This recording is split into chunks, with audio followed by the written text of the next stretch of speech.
did that say to you? What did you see from it? And it doesn't surprise me. Kelly O'Hara has had that presence about her. I would take her into a bar fight. She would be in my lineup because of that. She brings that mentality, and clearly she's not happy here. And it's a bit concerning that Vlatko Andonovski isn't doing that. And as I see some of these other images, players are smiling, they're laughing. It's not good enough, and you need more Kellys.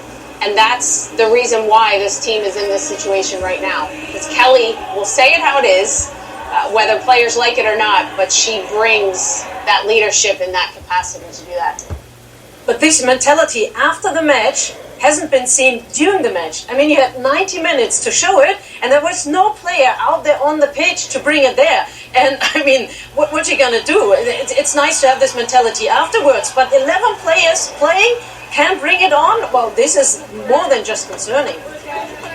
These are not the images we should be expecting to see from a team that survived Portugal and survived to get to the round of 16. I appreciate them taking care of the fans, but let me tell you, Carly Lloyd's butt would be back in the locker room kicking things, throwing things. I have never witnessed, and just seeing these images for the first time right now on the desk, I have never witnessed something like that. There's a difference between being respectful of the fans and saying hello to your family, but to be dancing, to be smiling. I mean, the player of the match was that post. You were lucky to not be going home right now. Yeah, I mean, we've been talking since the end of this game. And if you listen to that was Carly Lloyd explaining why the USA had to bring their intensity in this game, in this match, to get into the quarterfinals and try to survive the knockout round. They didn't survive. I've been up since about 5 o'clock this morning watching this stunning, very stunning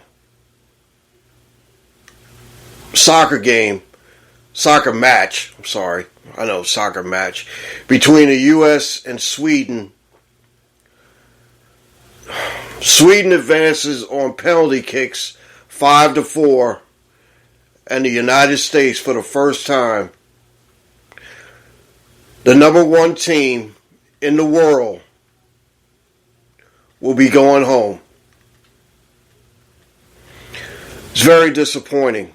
Very, very disappointing. The USA men's coach or ladies coaches are at the podium right now. He's being interviewed. I just can't understand, well, his start train or the way he managed this game.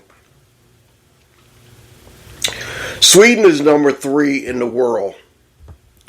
The United States should have won this game. They should have had more. I mean, basically, Sweden matched them. They matched them, basically. And if you didn't see the match between the U.S. and Portugal, I kind of figured that the U.S. might be in trouble after that U.S.-Portugal match. This is very, very disappointing.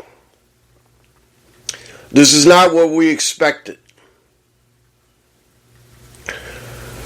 But, on the other hand, this was one hell of a soccer match.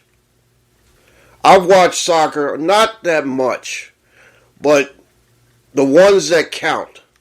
The ones that basically count. The men's, when they, move into the knockout round and when they play. The women all the time. No matter what they, whatever they're doing. I watch it. This has been very, very disappointing.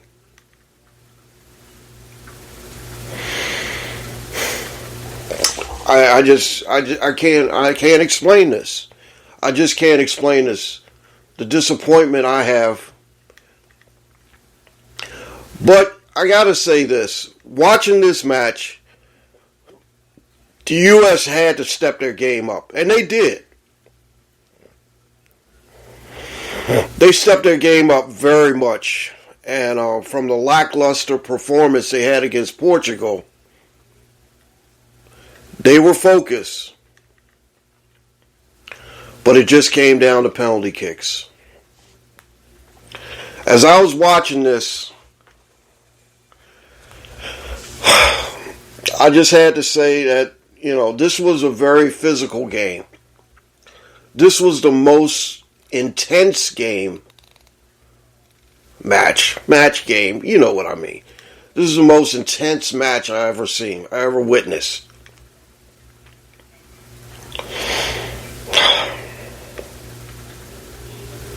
In the penalty kicks, the U.S. looked pretty dominant.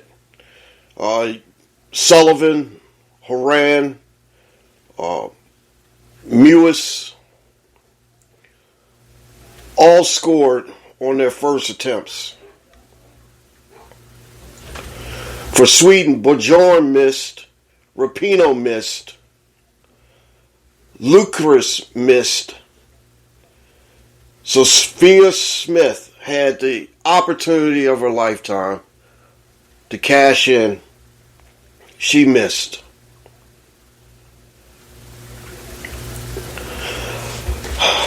After that, Monestrin,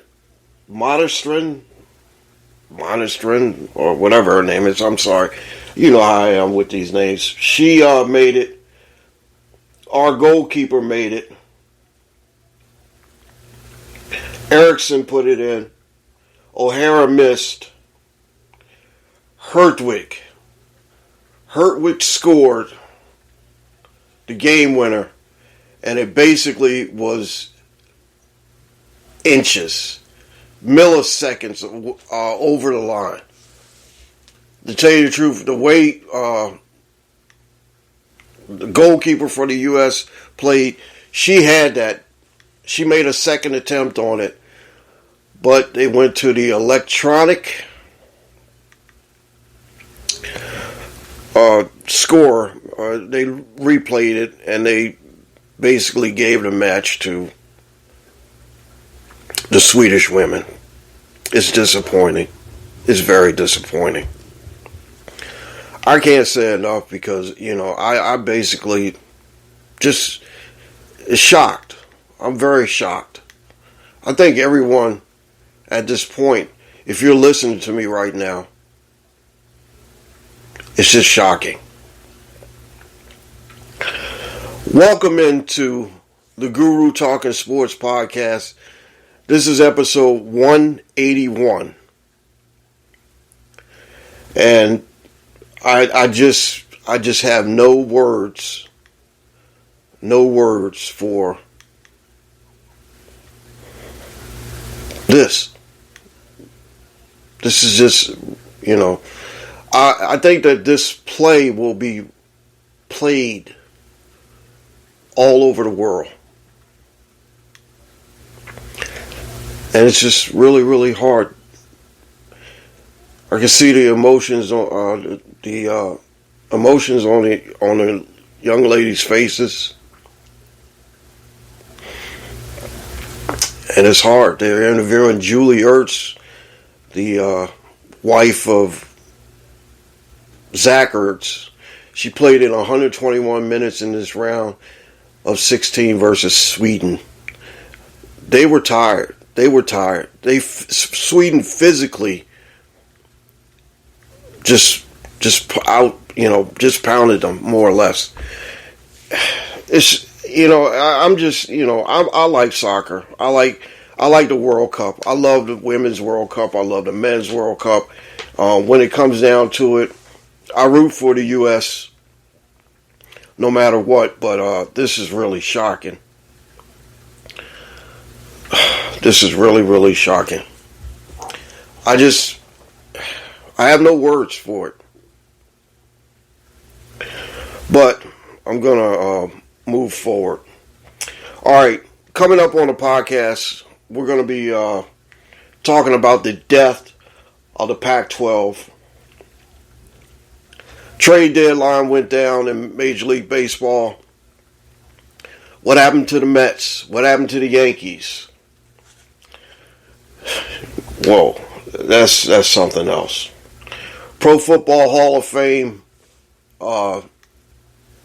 ceremony was last night, and they basically got 9 players in: Rondé Barber, Don Coryell, Chuck Howley, Joe Klecko, Darrell Revis, Ken Riley, Joe Thomas, Zach Thomas, and DeMarcus Ware. All those members, newly enshrined members of the Hall of Fame. I'm going to go to that a little bit later. The Hall of Fame game was played. Cleveland beat the New York Jets. What it was, it doesn't matter what the score is because it's preseason. It's preseason. They're still replaying some of the match on television, and I'm just looking at all the scoring chances that the United States had, looking at all the shots, quality shots that they had, and they just couldn't pull it off. I'm just still, I'm sick over this. We have Ask the Guru. Ask the Guru is coming up in the second half. We're going to talk television, and we're going to talk a little bit about Pee Wee Herman. Paul Reubens passed away this week at the age of 70.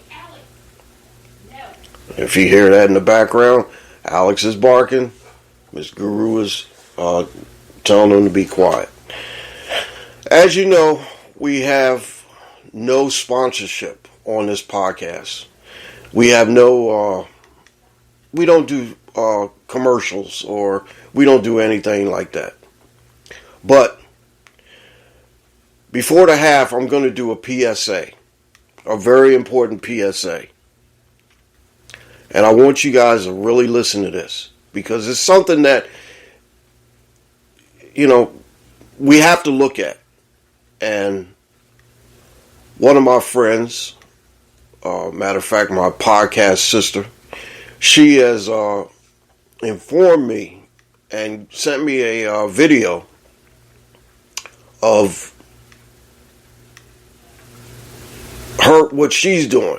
And what she's doing is basically talking about the importance and the deadly situation of fentanyl. I'm going to do a PSA on it. I'm not going to, talk a whole lot, but I'm just going to make sure that I mention it. And I mention it because she's doing a very, very intense series on the use of fentanyl and how it's destroying our country, how it's destroying our youth. And I hate to say this, but one little dose, one little tap can kill you. So we're definitely going to do a PSA on that. Alright, so I'm going to try to gather myself and gather my thoughts.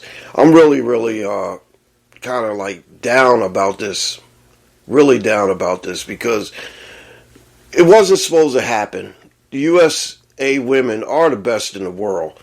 And compared to the men, they are the best. They're better than the men.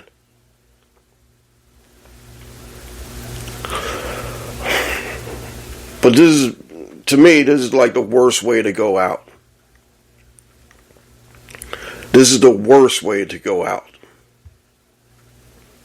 But it happened. And we're definitely, have to rebound and get back and just basically do what we have to do to reclaim our top of the charts, top of the mountain again. Sweden is good, and they're replaying that ball was over the line. That was a goal. I just saw it again, and like I said, every time I look at it, I get sick. All right, guys. So definitely, try to brighten up the mood a little bit, and I'll be back. But gosh, I gotta take a few minutes, take a break right after this. But like I said, we're off and running. This is the Guru Talkin Sports Podcast, episode 181. We'll be right back right after this, but here's the voice actress lady with our first break.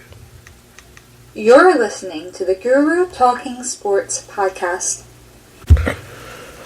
Welcome back to the Guru Talking Sports Podcast. This is episode 181, and I had to go out and get something to drink and check on the dogs and everybody. But Lord, let me tell you, no days off. And one of the things why I say that is because when you are a top tier team, you put your foot on the neck of an opponent and you choke them out, or you stomp on them until they have no life left. In the game against Portugal, I know I'm going back to the U.S. women's soccer team. The game against Portugal, they should have played with more intensity. But pride sometimes get in the way. And honestly, I think that's what basically killed them. That pride, and everyone, I've heard so many people calling them out on the way they acted against Portugal to get into the knockout round. But you know what? All is forgiven on that, because guess what? They showed up today. They played their best match, but it wasn't enough. They played their best, and they did what they had to do, but they couldn't put the ball in the net. In the goal. Net, goal. You know what I mean. But I look at it this way. These ladies will learn from this. And we will be back. That's right. When it comes down to, the USA against anybody else, we're the best. We're the best in the world. And we should start looking at it that way. We always had a mentality of going out there, playing our best, and being the best. Powerhouse teams do that. They go out there, they play their best, they give 100% effort, and do the job they have to do. All right, I'm done with the U.S. women's, talking about this, because like I said, every time I think about it and talk about it and watch it, it's just so much. I'm just so. It's just too much. But that will be the image of the World Cup, and it'll be the image of what we'll see from now on. All right.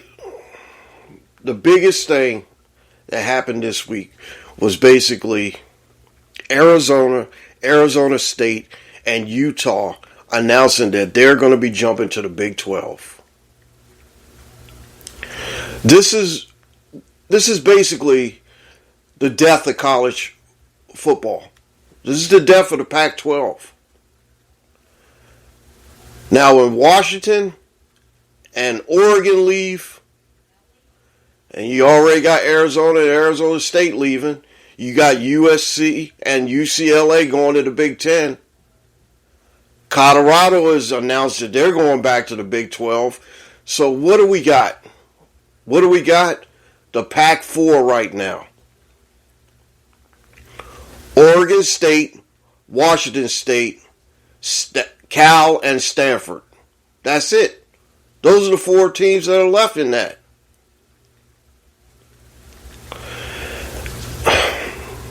This is ridiculous. This is really ridiculous. And, this is one of the things that I just don't understand. Rivalries, college football is basically dead. College football is dead now. And all because of the money. Money, money, money. I look at the Pac-12, and every time I look, I think about the Pac-12.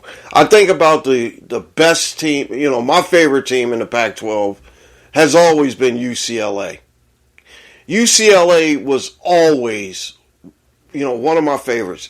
When I was a kid growing up, I remember Bill Walton. I remember a little bit of Kareem Abdul-Jabbar, John Wooden, all these great UCLA basketball teams. Football teams was okay. I remember a couple times when they were in the Rose Bowl and, watching. Matter of fact, I got a chance to meet Jim Herrick, the coach of the basketball team that led them to their last NCAA championship back in 95, 94, 95, somewhere around there. I know, time. And I also met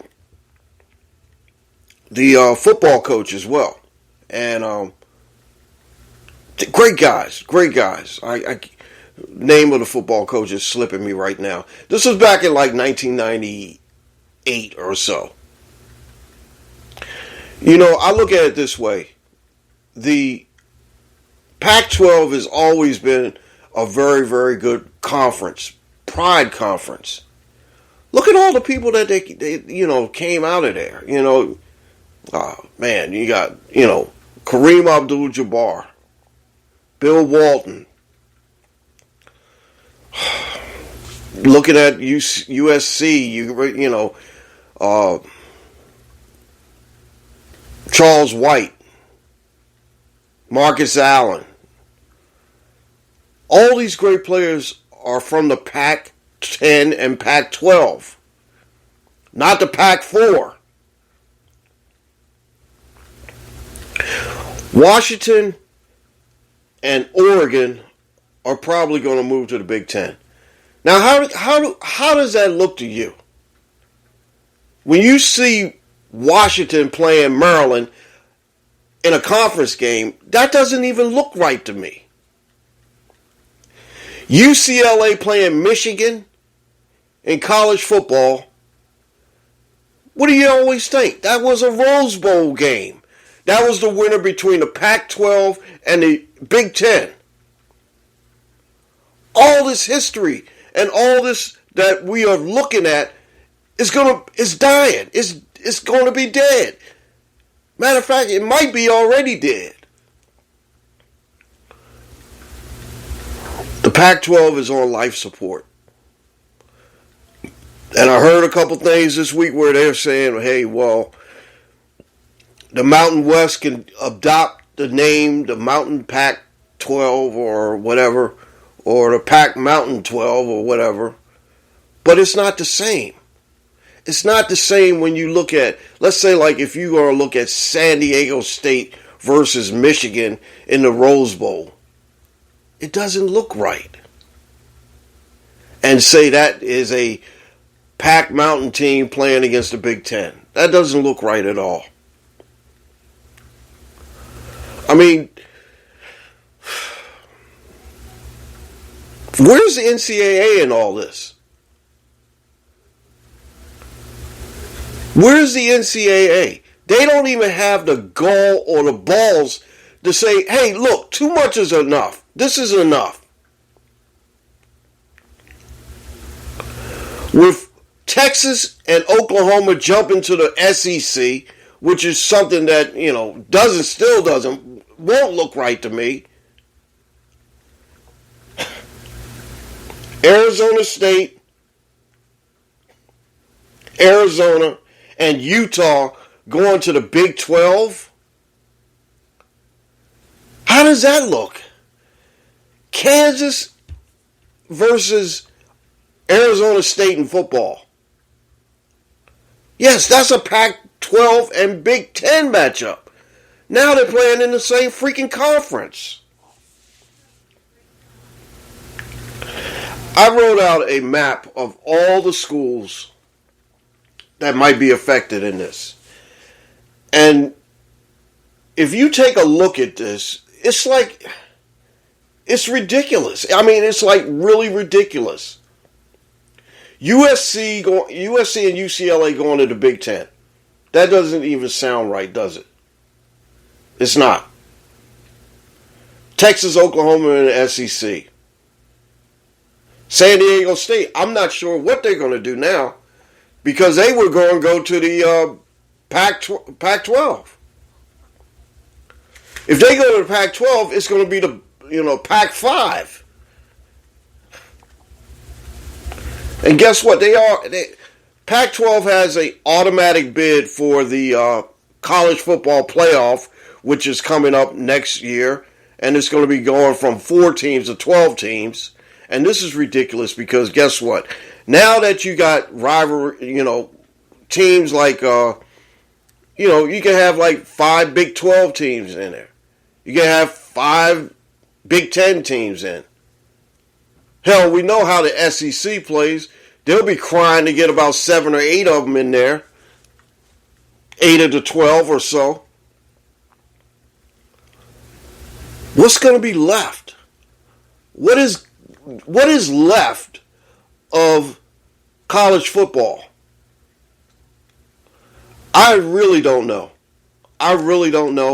And this is polarizing because guess what? 10 years ago, we had it made. We still had that BCS bull crap. And it wasn't bad. You had teams, you know where the rivalries were, and the teams that played against each other, and what team is in what conference. Now it's like a Scrabble board. I don't know. It's all screwed up. And you know what? The NCAA is the worst governing body in sports because they don't even have the nerve to tell these teams, no, you stay where you are. You stay where you are.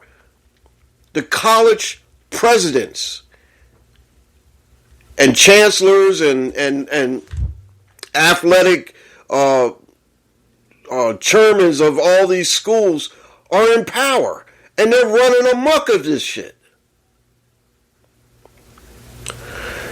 They're just running amok.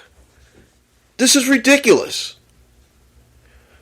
Now, I can see Colorado going into the Big 12. Colorado and Texas Tech. That used to be a conference game. Colorado, Ohio, Iowa State. I still don't see West Virginia being in the Big 12 because West Virginia is basically, on the East Coast or east, as you would say. And the thing about it is that you got teams that are in certain conferences that shouldn't be in there.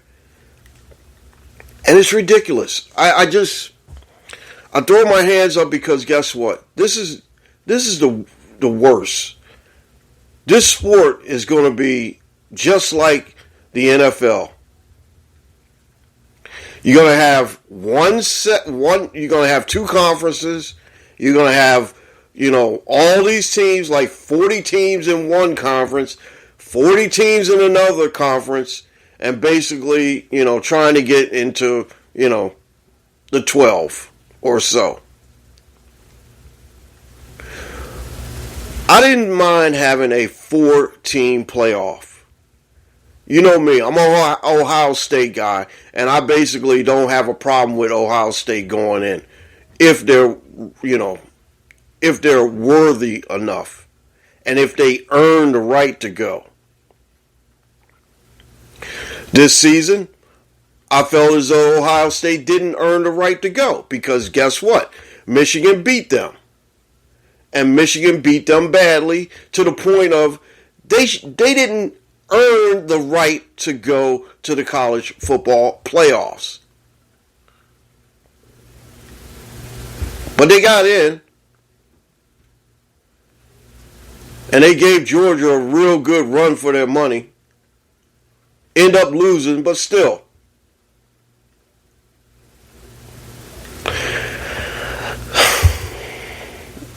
You know, it just really bothers me that you got all these teams, all these schools flipping and going and, you know, basically getting out. And you know why? Because of the money. And it's going to keep going on and on and on. To where we're not going to recognize college football. I don't recognize it now. So, all right. Get to my next point. And it just hurts my head to say, I don't understand this. You know, it's a bunch of crap. But that's my feelings on it, and that's how I feel about, you know, college football. The Mets, they traded away Justin Verlander and Max Scherzer. You know, because I guess what Steve Cohen is going to do, he's going to basically go out and retool this team. Everybody say rebuild. You know, New York Met fans are really upset. I don't blame them. You know, this has been one of the worst seasons the Mets have ever had. And I pull for the Mets. I don't hate the Mets. I like the Mets, and I pull for them. You know, I'm an Oriole, Blue Jay, Dodger fan. I mean, every team in baseball is good to me. I don't have a problem with them, except for a couple. You know who I'm talking about. Philadelphia, Tampa Bay. Anyway, those two teams really irk me. But other than that, you know, I love baseball. And like I said, when the New York teams are good, it makes for very, very interesting. It makes for interesting gamemanship. I mean, it's really, really cool when the Yankees are always good every year. You know, they might not make the playoffs this year, and this will be the 5th time in probably like 30 years that they haven't made the playoffs. The way it stands right now is 28 years, they only missed it 4 times. So, you know, look at it this way. Yankees are always good, so we don't have to worry about them. The Mets have always been the underdog.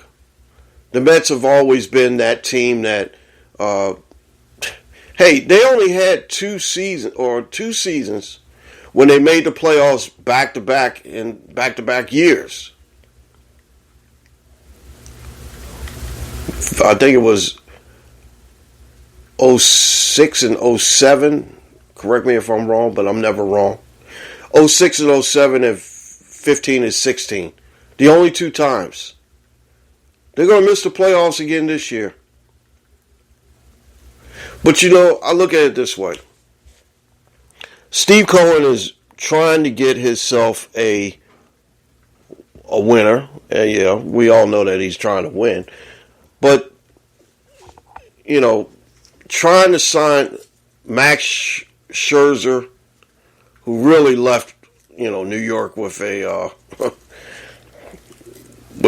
few choice words, and I think a lot of people had a lot of choice words for him. You know, saying that the Mets were tanking and basically not trying to live up to their potential. No, they're not tanking. They basically said, hey, you know what? They have an owner that can do what he wants to do. They have an owner that I believe is going to be, you know, a problem for everybody in baseball coming up here in the next couple years. Scherzer made some comments about Steve Cohen has said that, hey, they're not trying to contend. They're trying to tank it down and basically wait for a couple years to basically build back a champion. I don't think so. I believe in Steve Cohen. I believe in what he's doing. But, I look at it this way. Once he get himself situated, baseball is going to be a lot better for it. Yeah, he's the richest owner, and he can buy up any team or buy up any player that he wants, But we'll see. Like I said, Ohtani is not going anywhere. So, this year. But, like I said, at the end of the season, we'll see what the bets are going to do because, maybe Steve Cohen might still want Ohtani. But like I said, right now, the Mets don't look that good at all. And it dropped the last two games to the Orioles. And last night in Baltimore was the 40th celebration of the 1983 Orioles who won the World Series. Yeah, it's been 40 years. It's been 37 for the Mets. It's been 40 for the Orioles. These two teams need to be back in the fold. They need to be back in play, battling each other, maybe for a World Series championship in a few years. Orioles look like they're a little bit more on schedule. Orioles have basically had great hitting, great pitching. Gunnar Henderson has been really, really good. O'Hearn has been good. Kyle Gibson had a pretty good game pitching last night. And that's where we are with the Orioles. Blue Jays. Blue Jays are basically still in the race. And if you look at the standings right now in the American League East, which is the greatest league or division in baseball, Orioles sit at 69 wins. Boston sits at 57 wins. And guess what? Boston's 11 games out. The Yankees are Boston's 11 and a half games out. The Yankees are 11 games out. But yet and still, everybody still is over 500. Which tells you that Tampa Bay and Toronto are tough as well. Tampa Bay is about like 3.5 games behind, or Toronto is 3.5 games behind Tampa Bay, and yet and still hanging in there. Toronto's 62-50. The Yanks. Let's talk about the Yanks for a little bit. They ran into a few problems. They found out that Anthony Rizzo has had a concussion for a couple of months now. That's why he hasn't been hitting. And that's basically why he went from one of the best hitters, probably up over 300, to one of the worst hitters, probably down around about 180 or so in average. What the hell is going on with their training staff? He had a situation where he slid into, slid into someone's knee or something like that, and he just hasn't been the same hitter. And he said that basically, I'm glad to find out that I have a concussion now because I had those days where I wake up and I didn't feel right. A lot of days like that. The Major League Baseball should adapt a concussion protocol, just like the NFL, because you know what? The players need to be, taking their bat away, just like they do in football, where they take the helmet away from them and, let them basically sit. It's really hard to see someone kind of fumbling around and not really coherent on what he's supposed to do. This is a situation with Rizzo. It's sad because, like I said, in baseball, we should be able to protect our players and protect the players from themselves. So a concussion protocol should be in play. It should be in play. Also, you had Domingo Herman has been dealing with some things.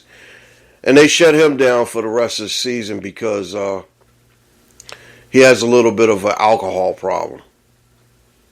After pitching a perfect game, they found out that he was coming in a couple times a little drunk or so. Some of these things are just, we need to look at it in the big picture of what do we need to do. They need to have that concussion protocol, and they need to have a little bit of give these guys like a mental break or so. It was a good thing the Mets gave Daniel Vogelbach a mental break, and basically he came back better and played better. We just learned that Ricky Rubio is going to be stepping away from the Cleveland Cavaliers because he needs to go work on his mental, faculties. That's the word I was looking for. It's just something that we definitely have to keep up.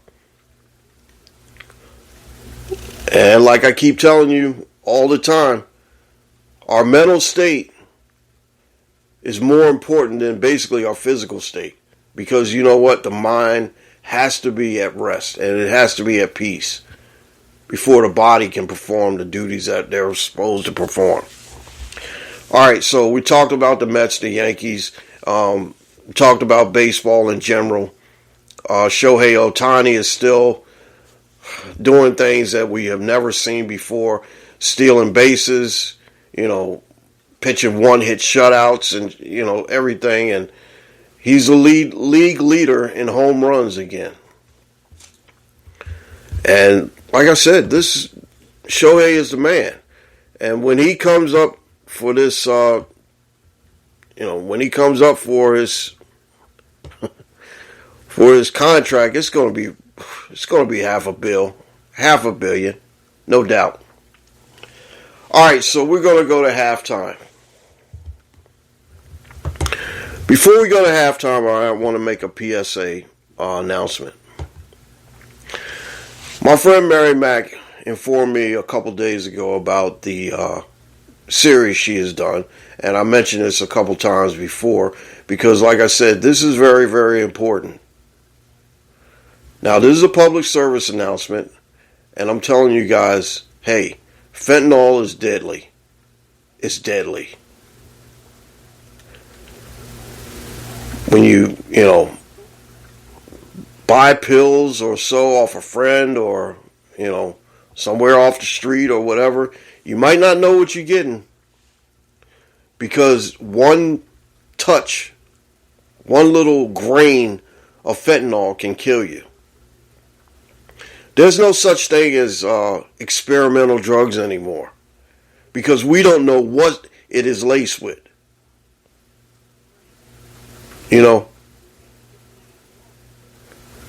We have to stop this fentanyl rush that's coming into our country.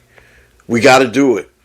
Now, I'm not going to go political, but I'm just saying lawmakers need to do something about this because it's killing our youth, it's killing our people, and basically there's no end in sight. Fentanyl is deadly. Like I said, old saying of years ago, a little dab will do you. Yeah, a little dab will do you to death. Take heed in what I'm talking about because basically it is very important that we stop this fentanyl thing.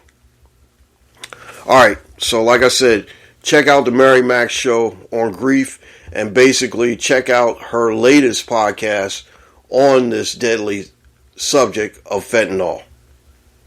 All right, guys, we're going to go to halftime, and when I come back, we're going to talk about the Pro Football Hall of Fame. We got Ask the Guru this week, and basically I'm going to wrap it up with some television. All right, guys, you're listening to 181, episode 181 of the Guru Talking Sports Podcast. I'll be right back right after this. Here's the voice actress lady. Here she is, right now. You're listening to the Guru Talking Sports Podcast. All right, welcome back to the Guru Talking Sports Podcast, and we're going to talk a little bit about the Pro Football Hall of Fame. I'm not going to go deep. I'm just going to basically kind of skim the surface of what were all the inductees. Rondé Barber, one of the best defensive backs of all time. Very, very, a great hitter. One of the best hitters. When you think of Steve Atwater, you think of,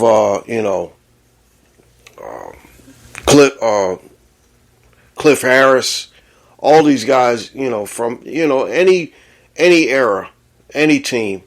Who else? I'm thinking of Ronnie Lott. Really good players, really good defensive backs. And Rondé Barber was one of the best. I liked him when he played with Tampa Bay and they won their first Super Bowl. He was very instrumental in beating the Eagles in Philadelphia and basically moving that team into the Super Bowl and beating the Raiders. I didn't like that as well. All right, so Don Coryell, probably one of the best head coaches of all time, and I'm shocked that he wasn't in the Hall of Fame already. Don Coryell created the air raid, and if you remember Dan Fouts and those San Diego Charger teams, he was one of the best of innovating the air attack. When I think of Don Coryell, I think of John Jefferson, Cullen Winslow, all those guys. Chuck Muncie was, running back, but still. Those great San Diego teams, and Don Coryell was a part of them. Chuck Howley.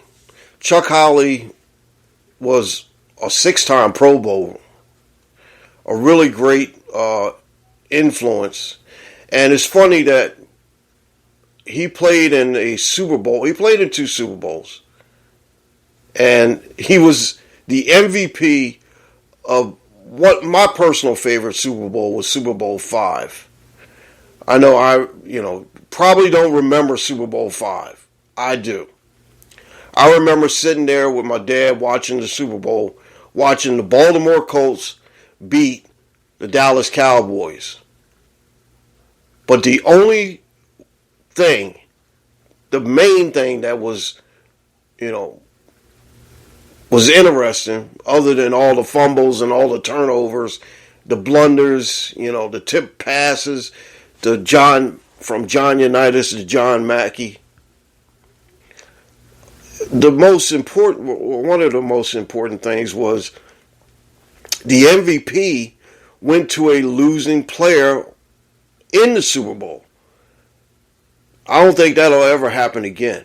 But last year when Jalen Hurts went in, played in the Super Bowl, he could have been the Super Bowl MVP. That would have been the second time. But other than that, Chuck Howley will always stand as the only player to win the most valuable player in the Super Bowl without being on the winning team. Joe Klecko. Joe Klecko was one of those important pieces in the New York Sack Exchange back in the 80s and 90s. Very, very, very good, underrated player that, thought that he would never make it. But those teams with Marty Lyons and Mark Gastineau. Joe Klecko stood out as well. Really, really good player. Darrelle Revis, another New York Jet that will be inducted, has been inducted. Very, very good player. You know, jumped around a couple times, won a Super Bowl, you know, with the New England Patriots, the team that he basically played against most of his career when he played with the New York Jets. Revis Island, one of the greatest defensive backs of all time. And when you think of one of the greatest defensive back of all times, you think of Ken Riley. Ken Riley played back in the 70s and for the Cincinnati Bengals.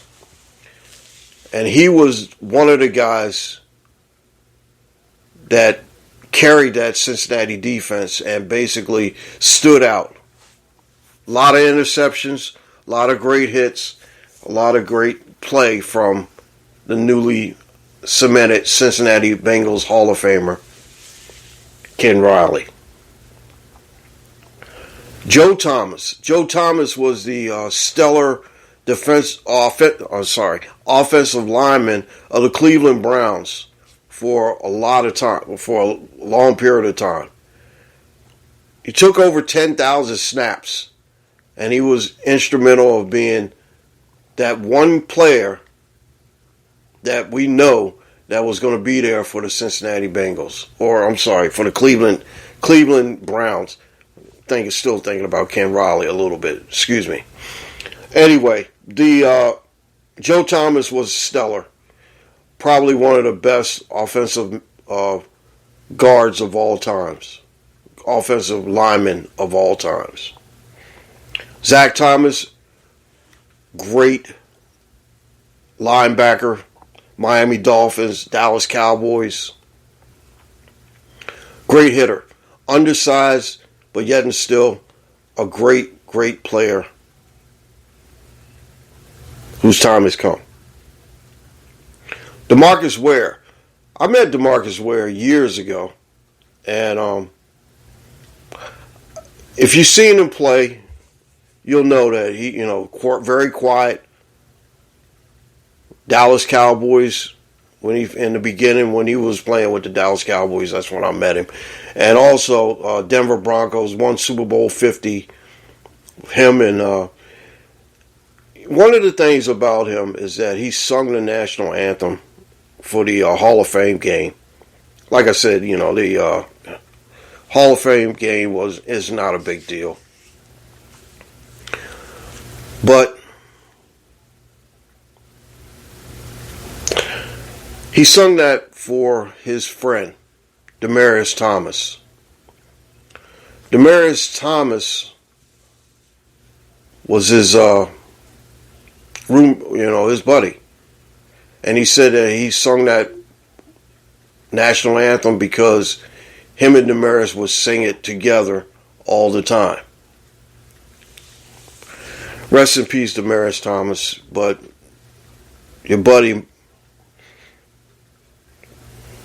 DeMarcus Ware has gone in. Okay, I'm gonna stop right here, and in the sports version of this, and I'm gonna go and talk about I was thinking about Demaryius Thomas and how like I said, some of these things kind of get to me, and like I said, Demaryius Thomas, when I look back at him,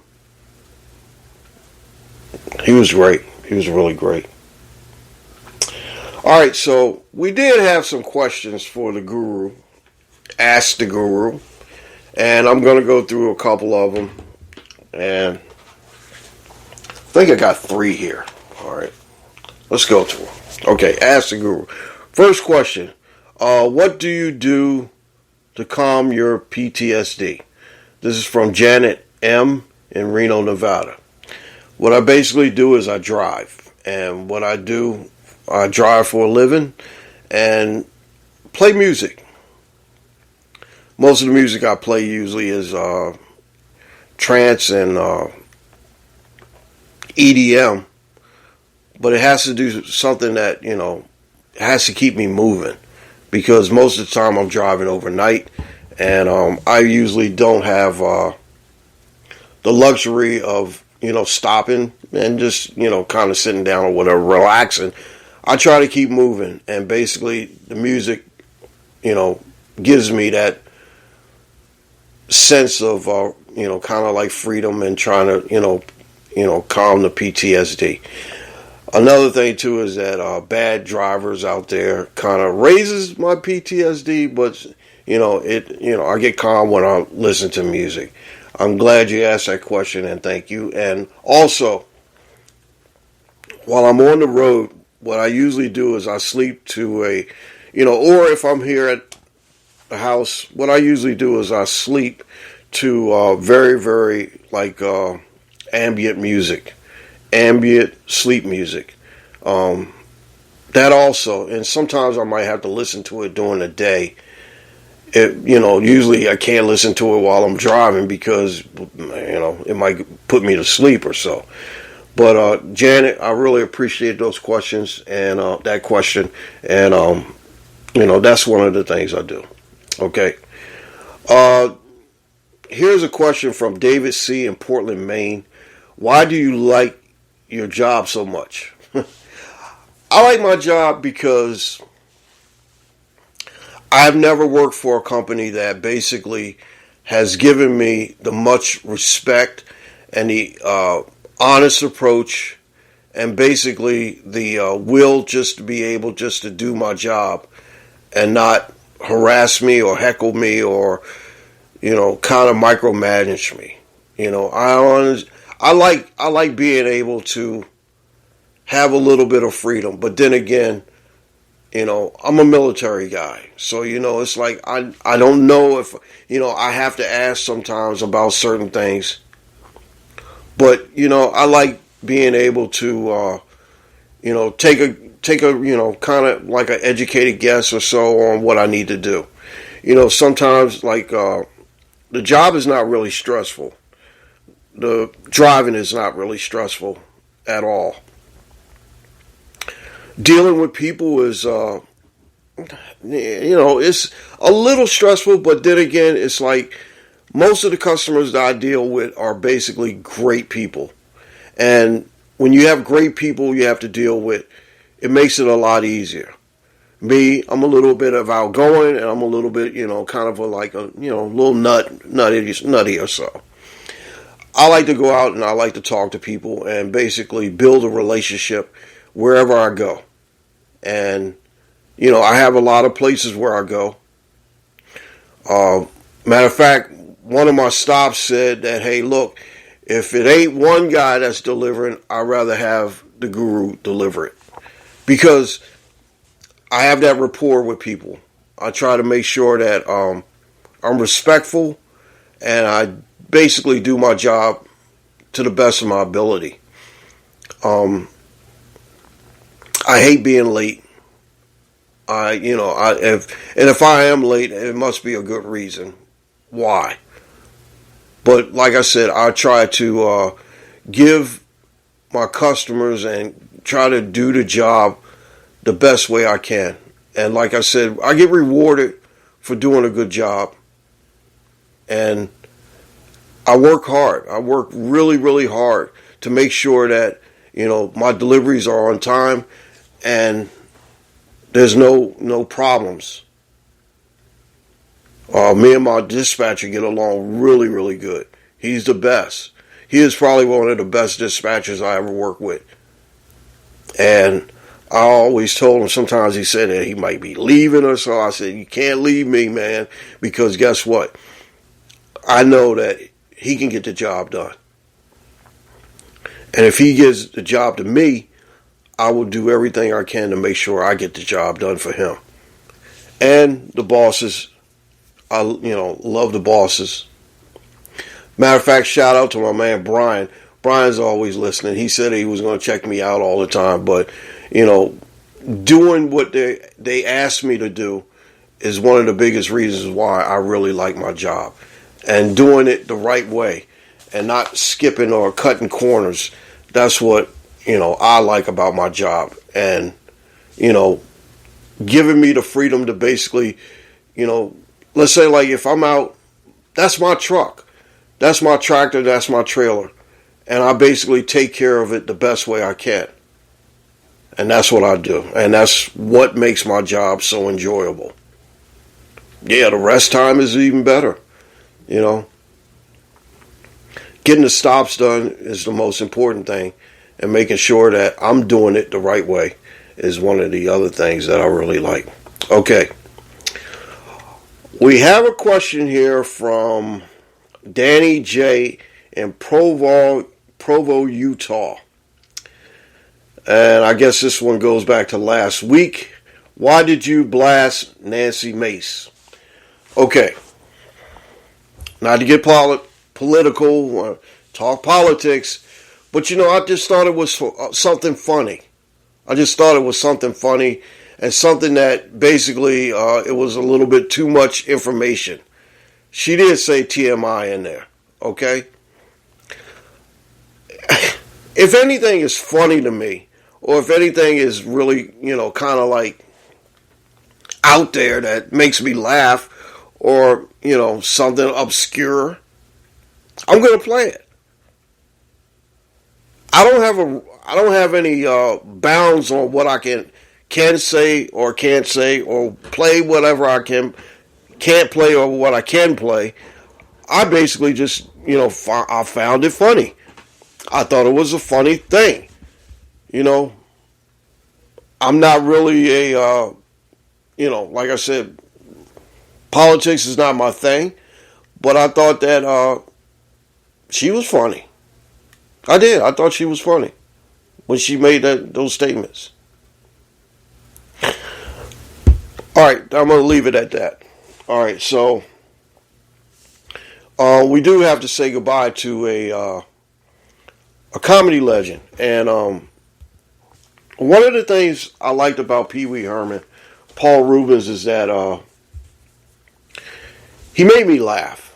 And like I said, anything that makes me laugh is a big thing for me. You know, I really, really enjoy laughing because, like I said, hey, you know, I act silly sometimes, but the thing about it is that everything in this world, you know, it's just so much that's going on in this world.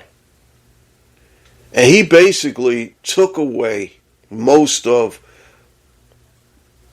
you know, took away all the things that, you know, this world is represented by right now. You know what's going on in this world.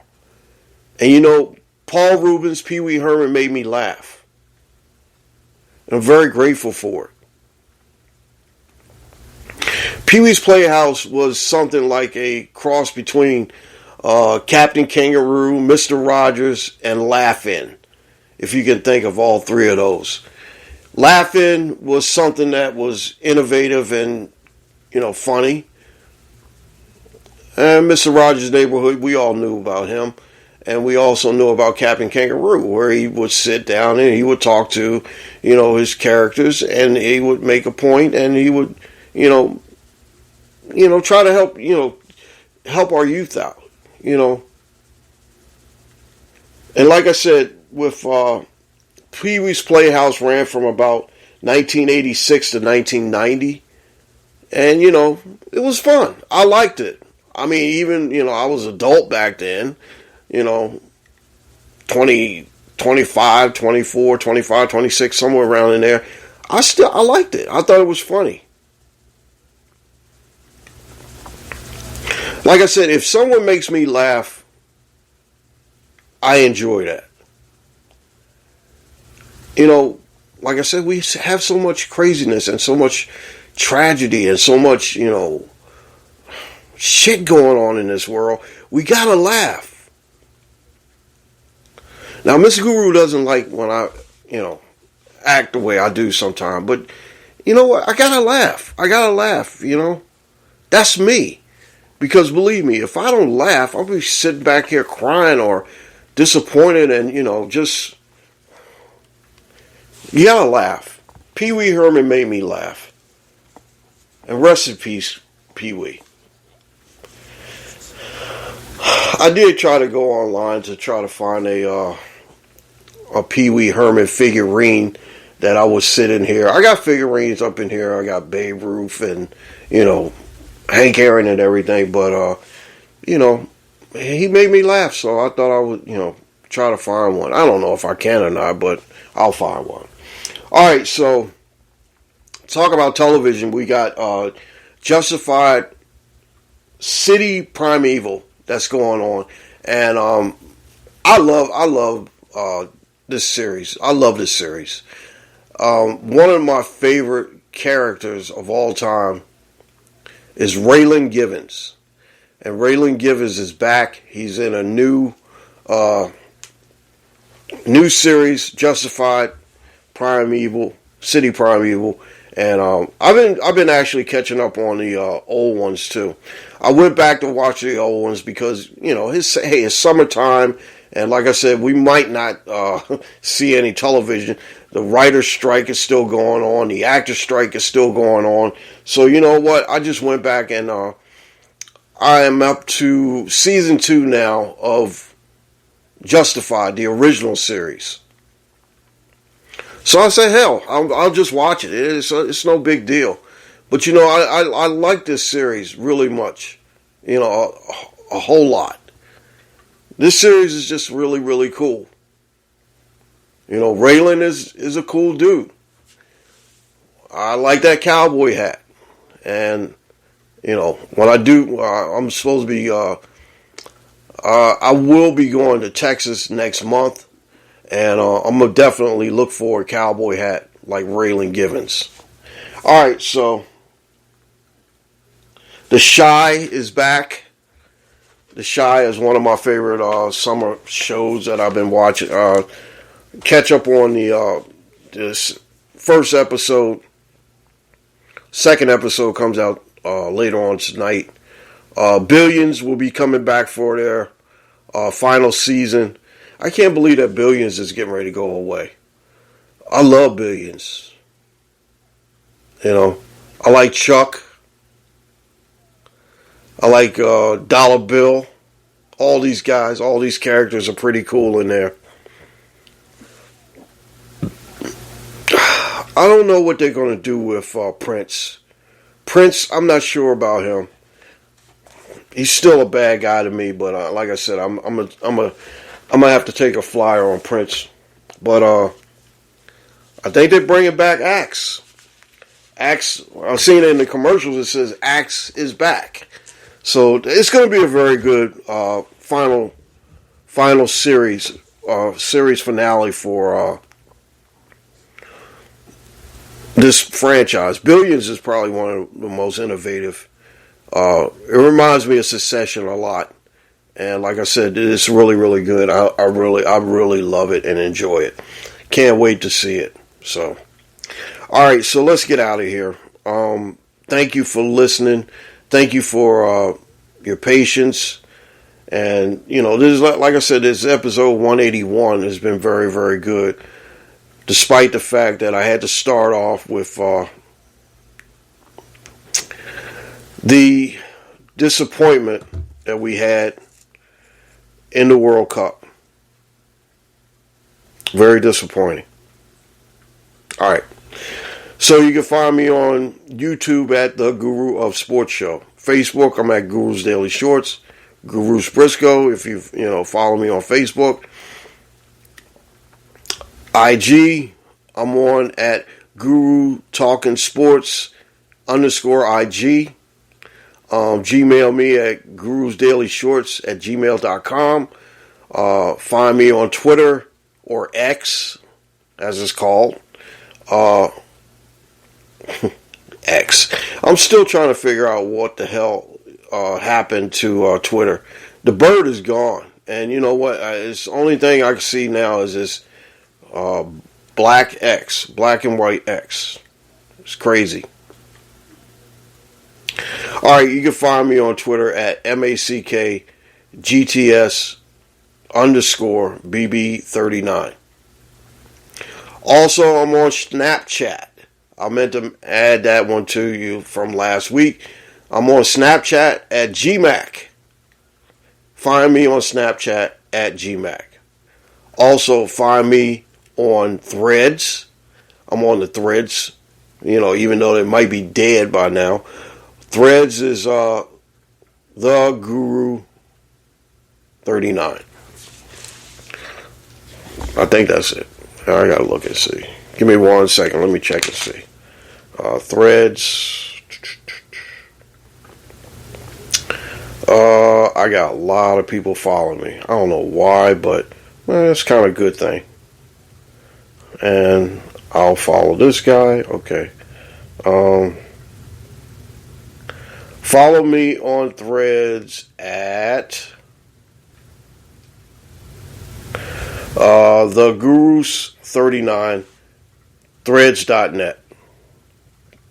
The Gurus 39, threads.net. I'm going to have to write that down because I can't remember most of this stuff.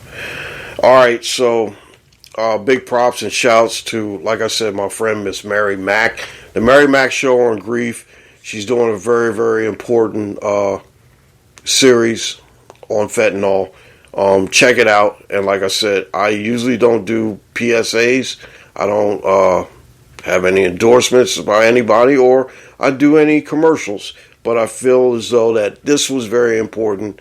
This is a message that needs to get out. And like I said, find her show, The Mary Mack Show on Grief. And check out our website at www.marymack.net. Jeff Duarte, Cali Sports News, we got to give you a shout because you always get a shout. Appreciate you. The Young GM podcast with my cousin Curtis and his grandson Jared. Check them out. They should be coming back pretty soon. My hip-hop Hall of Famer and great guy, my man, Mr. Danny Rivera. Appreciate you. My baseball insider and scout for our Toronto Blue Jays, Mr. Dave May Jr. Appreciate you.